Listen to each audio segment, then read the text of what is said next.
አሁን በተሰማ ሰበር ዜና ትግራይ ተፈጥሮም ያደላችባት ይመስላል። በትግራይ ብርቱ በረዶ አዘል ዝናብ የአንድ ሕፃን ሕይወት ሲቀጥፍ 176 ቀበሌዎች እስካሁን የክረምት ዝናብ አላገኙም። በትግራይ ክልል በተለያዩ አካባቢዎች የተከሰተው ተቃራኒ የአየር ሁኔታ በህዝብና የግብርና ላይ ከፍተኛ ተጽዕኖ እያሳደረ መሆኑ ተገልጿል። በአንድ በኩል በረዶ አዘል ከባድ ዝናብ በአንድ ሕፃንን ሕይወት ሲቀጥፍ በአዝርዕትና በመስኖ ላይም ከፍተኛ ጉዳት ማድረሱ ተነግሯል። በሌላ በኩል ደግሞ 176 ቀበሌ ገበሬ ማህበራት እስካሁን የክረምት ዝናብ እንዳላገኙ ተገልጿል። በማዕከላዊ ዞን ወረዳ ቀይሕ ተክሊል ዶክተር አታክልቲ ቀበሌ ገበሬ ማህበር ለ2 ሰዓት ያለማቋረጥ የዘነበው በረዶ አዘል ከባድ ዝናብ የአንድ ሕፃንን ሕይወት ከመቅጠፉም በተጨማሪ በአዝርዕትና በመስኖ ላይ ከፍተኛ ጉዳት ማድረሱ ተገልጿል።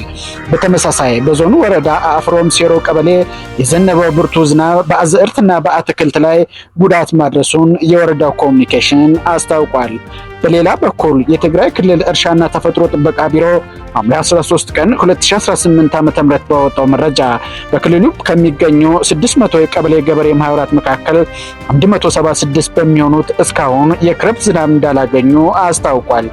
ይህ ሁኔታ አንዳንድ የክልሉ አካባቢዎች ከመጠን ያለፈ ዝናብ ጉዳት እያደረሰ ሲሆን፣ በሌሎች አካባቢዎች ደግሞ የዝናብ እጥረት በእርሻ ስራና ምርት ላይ ከፍተኛ ስጋት እየፈጠረ መሆኑን ቲክቫህ ኢትዮጵያ ዘግቧል። የተለያዩ አጫጭር መረጃዎች እንዲደርሷችሁ ቻናላችንን ፎሎ ያድርጉ።